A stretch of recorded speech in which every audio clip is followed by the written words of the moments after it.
Hello everyone, I hope कि आप सभी लोग अच्छे होंगे। So today we are going to discuss about the documents required for Canada temporary resident visa. Temporary resident visa यानी कि जिसमें आप विजिटर वीज़ा कह सकते हैं, टूरिस्ट वीज़ा कह सकते हैं, या आप किसी बिजनेस कॉन्फ्रेंस के लिए जा रहे हैं तो बिजनेस कैटेगरी में भी आप अप्लीकेशन कर सकते हैं। सो इन दिस वीडियो हम लोग सिर्फ डॉक्यूमेंट चेकलिस्ट के बारे में बात करेंगे, और जो हमारा नेक्स्ट जो वीडियो रहेगा हम लोग प्रोसेस किस तरीके से किया जाता है उसके रिगार्डिंग हम लोग बात करेंगे। तो आप हमारे चैनल को ज़रूर सब्सक्राइब कीजिए ताकि आपको हमारी जो न्यू वीडियोज़ रहेंगे उसका अपडेट मिलता रहेगा। सो अभी डॉक्यूमेंट्स की अगर हम लोग बात करेंगे तो मेनली तो आपको पता है कि पासपोर्ट सबसे ज़्यादा इम्पोर्टेंट होता है, क्योंकि उसके बिना वीज़ा लगना तो मुश्किल है। ओके, सो हमारा जो पासपोर्ट है वो मिनिमम 6 मंथ वैलिड होना ज़रूरी है। 6 मंथ वैलिड यानी कि जिस दिन आप अप्लीकेशन कर रहे हो तो आपका ट्रैवल होने के बाद वो 6 मंथ वैलिड होना ज़रूरी है। और मैं एडवाइस ऐसी करना चाहती हूँ कि इन केस अगर आप कनाडा, यूएसए जैसी कंट्रीज़ के लिए आप अप्लीकेशन कर रहे हो तो आप पासपोर्ट जो है वो मिनिमम 1 ईयर या उससे ज़्यादा रखेंगे तो बेटर रहेगा, क्योंकि कनाडा का जो वीज़ा रहता है, यूएसए का जो वीज़ा रहता है वो 10 ईयर्स का मिल जाता है। ओके, सो मेन जो हमारा डॉक्यूमेंट्स है वो रहेगा पासपोर्ट। उसके बाद है फ़ोटो। वो डिपेंड करता है कि आप अप्लीकेशन ऑनलाइन कर रहे हो या ऑफलाइन कर रहे हो। फ़िलहाल तो अभी मतलब कोविड के बाद से अब ऑनलाइन ही एप्लीकेशन चल रहे हैं, ऑफलाइन तो अभी तक उन्होंने स्टार्ट किया नहीं है। तो जब आप ऑनलाइन में एप्लीकेशन कर रहे हो तो वीज़ा की जो फ़ोटो साइज़ है 35x45 mm होनी चाहिए, वाइट उसका बैकग्राउंड होना चाहिए, और 70 to 80% फेस विजिबल होना चाहिए। तो ये क्राइटेरिया रहेगा। और उसके बाद आता है हमारा कि इसमें टिकट की रिक्वायरमेंट रहेगी क्या।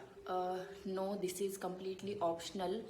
आप चाहो तो बुक करा सकते हो, लेकिन हमारा सजेशन यही रहता है कि कनाडा का जो सक्सेस रेशियो है mainly for the fresh passport, तो वो थोड़ा कम है, ज़्यादा उतना अच्छा नहीं है। मतलब अगर हम लोग एप्लीकेशन बहुत अच्छे से भी करते हैं, लेकिन कभी कभार क्या होता है कि ट्रैवल हिस्ट्री ना होने की वजह से थोड़ा रिजेक्शन आ सकता है। तो इसीलिए हम लोग एडवाइस करते हैं कि आप टिकट ना निकालें, और टिकट की अकॉर्डिंग टू चेकलिस्ट रिक्वायरमेंट भी नहीं है।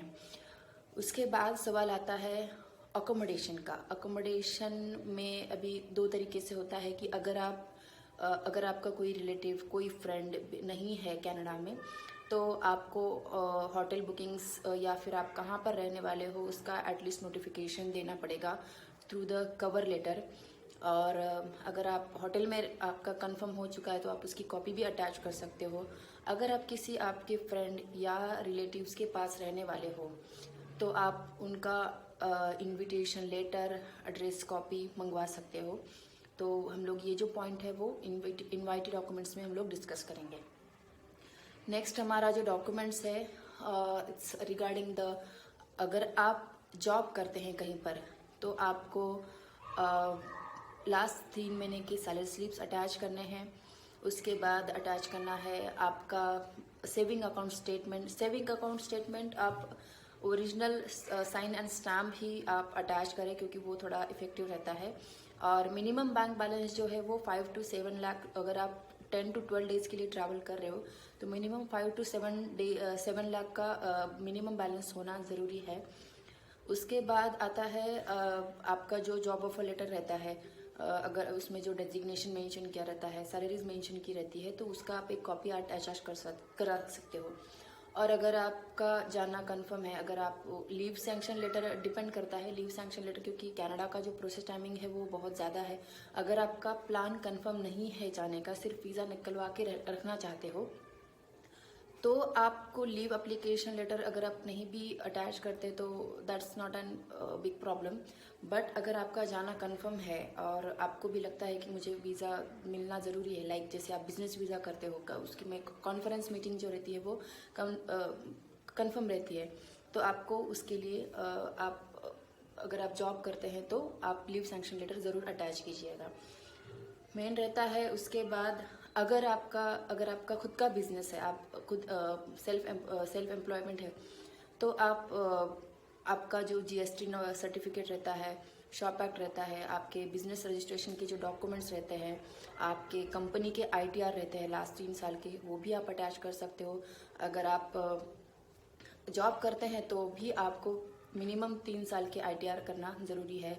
Instead of ITR you can use form 16। Okay, then इसके बाद आता है हमारा जो हमारा जो नेक्स्ट डॉक्यूमेंट है अभी इनवाइटी के डॉक्यूमेंट्स। अगर आप किसी के पास रहने वाले हो तो आप उनकी तरफ से इनविटेशन लेटर मंगवा सकते हो, उनकी वीज़ा कॉपी मंगवा सकते हो, चाहे वो पीआर वीज़ा हो, स्टूडेंट वीज़ा हो, या वो जो भी वीज़ा पर रहते हैं, या अगर सिटीज़न है तो सिर्फ डायरेक्टली अगर पासपोर्ट कॉपी भी अगर आप मंगवाते हैं तो आपको अनदर कुछ डॉक्यूमेंट मंगवाने की ज़रूरत नहीं है। उसके बाद आता है उनके पासपोर्ट की कॉपी होनी चाहिए, एड्रेस प्रूफ होना चाहिए। और इसमें एक और चीज़ रहती है कि अगर आप खुद को स्पॉन्सर कर रहे हैं तो सिर्फ आपके ही फाइनेंशियल डॉक्यूमेंट्स आपको अरेंज करने हैं, अटैच करने हैं एप्लीकेशन में। लेकिन अगर आपका इनवाइटी आपको स्पॉन्सर कर रहा है तो आपको उनके एम्प्लॉयमेंट्स के डॉक्यूमेंट्स मंगवाने पड़ेंगे। जैसे अगर वो काम करते हैं तो उनके लास्ट 3 महीने की सैलरी स्लिप, 6 मंथ का bank statement with sufficient funds, और इनविटेशन लेटर में उनको ये मेंशन करना पड़ेगा कि दैट ही और she is going to sponsor you. Okay, next जो हमारा पॉइंट है कि यहाँ पर ट्रैवल इंश्योरेंस मैंडेटरी है या नहीं है। अगर आप करेंगे तो आपका केस स्ट्रांग हो जाएगा। अगर आप नहीं करते हैं तो उतना इफेक्ट नहीं पड़ेगा। बट एक्चुअली कैसे होता है कि रिजेक्शन के लिए एक रीज़न भी बहुत होता है, तो हम लोग जितना ट्रांसपेरेंट रहेंगे उतना बेटर रहेगा। उसके बाद हमारा नेक्स्ट जो पॉइंट है आईटीआर के रिगार्डिंग, कि जब भी हम लोग आईटीआर फाइल करते हैं तो मिनिमम 5 to 7 लाख के बीच में फाइल किया होना ज़रूरी है। और ट्राई कीजिए कि मिनिमम 3 साल के आप उसमें अटैच करें। अभी आईटीआर जिनके पास नहीं है वो लोग क्या कर सकते हैं, अभी इंस्टेड ऑफ दैट आप चाहो तो फॉर्म 16 यूज़ कर सकते हो, या फिर आपको अगर आपका जो इनकम है तो उसका आप टैक्स कैसे पे कर सकते हो। क्योंकि मेनली जो रिजेक्शन का जो रीज़न आता है वो उसी के बेस पर ही आता है। एक तो आपके फाइनेंशियल जो ट्रांजैक्शंस है वो समझ में आने चाहिए, फाइनेंस आपका स्ट्रॉन्ग होना चाहिए, और थर्ड कि आपकी रिटर्न की गारंटी। अभी रिटर्न की गारंटी जब हम लोग बात करते हैं तो मोस्टली कैंडिडेट्स का ये सवाल रहता है कि हमको सजेशन किया जाए कि हम लोग क्या प्रूफ कर सकते हैं। कुछ लोगों का कहना रहता है कि क्या हम लोग बॉन्ड पेपर पर ऐसा लॉयर की तरफ से बॉन्ड पेपर बना के लिख कर दे कि that we will return back to India, तो ये नहीं चलता है। उसके बाद आप चाहो तो अगर आप स्टूडेंट हैं तो आप आपके कॉलेज से बोनाफाइड सर्टिफिकेट, एनओसी लेटर आप ओरिजिनल में अगर आप सबमिट करते हैं तो ये एक स्ट्रॉन्ग प्रूफ बन जाता है कि आप रिटर्न आओगे। नेक्स्ट रहता है अगर आप गवर्नमेंट एम्प्लॉई है तब भी आप एक जहाँ पर भी आप काम करते हैं गवर्नमेंट ऑर्गेनाइजेशन में, वहाँ से आप उनका जो लेटर हेड रहता है उसके बेस पर आप कवर लेटर बनवा के आप ओरिजिनल साइन एंड स्टैम्प देकर आप सबमिट करवा सकते हो, तो वो एक स्ट्रॉन्ग प्रूफ बन जाता है। अगर आप वर्किंग है तो आपकी जो कंपनी है उनके थ्रू भी आप कवर लेटर जो है अगर आप उनके कंपनी के लेटर हेड पर बनवाते हैं सब विद सिग्नेचर एंड स्टैम्प, तो वो एक स्ट्रॉन्ग प्रूफ बन जाता है। अगर आप आपके प्रॉपर्टीज़ या अगर आपके जो पेरेंट्स है उनका अगर आप एनओसी अटैच करते हैं तो ये एक स्ट्रॉन्ग प्रूफ बन जाता है। अगर आप सेल्फ एम्प्लॉयड है तो आपका जो कवर लेटर है वो और आपके कंपनी के लेटर हेड पर अगर होता है तो ये एक और ज़्यादा स्ट्रॉन्ग प्रूफ बन जाता है। तो ये कुछ ऑप्शंस है जिसमें आपका वो रिटर्न बैक वाला जो पॉइंट है जिसमें रिफ्यूज़ल बहुत ज़्यादा आता है वो उसमें से आप कवर कर सकते हो।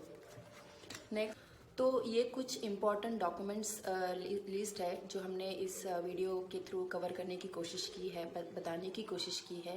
एंड जब भी आप एप्लीकेशन करें तो आपको यही चीज़ों का ध्यान रखना है कि आपसे जितने डॉक्यूमेंट्स आप लगाएंगे, जितना आपका केस ट्रांसपेरेंट रहेगा एम्बेसी के साथ, एम्बेसी वीज़ा ऑफिसर को समझने में, उतना आपका जो रिज़ल्ट है वो बढ़ेगा।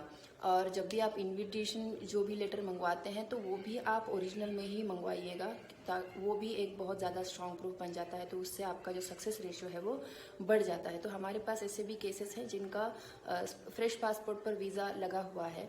और दूसरी अभी ये तो हुआ डॉक्यूमेंटेशन के बारे में। लेट्स डिस्कस अबाउट फीस कि इसकी जो गवर्नमेंट की जो वीज़ा फ़ीस होती है वो राइट नाउ इट इज़ $100 है। अगर आपने इस इन बिटवीन कोई वीज़ा नहीं लगवाया है कनाडा का जिसमें बायोमेट्रिक की रिक्वायरमेंट थी, अगर आपका बायोमेट्रिक इन 10 इयर्स नहीं हुआ है तो आपको बायोमेट्रिक के लिए कंपलसरी जाना पड़ेगा। तो बायोमेट्रिक की जो फ़ीस है वो $83 है। उस आप आपके करेंसी में कन्वर्ट करके आप करेंसी चेक कर सकते हो इसकी। उसके बाद आपका आता है जब आप एम्बेसी में जाते हो तो आपको उनका जो कन्वेंस फ़ीस है वो लगता है, तो वो अलग अलग 500 to 1000 के रेंज में रहता है।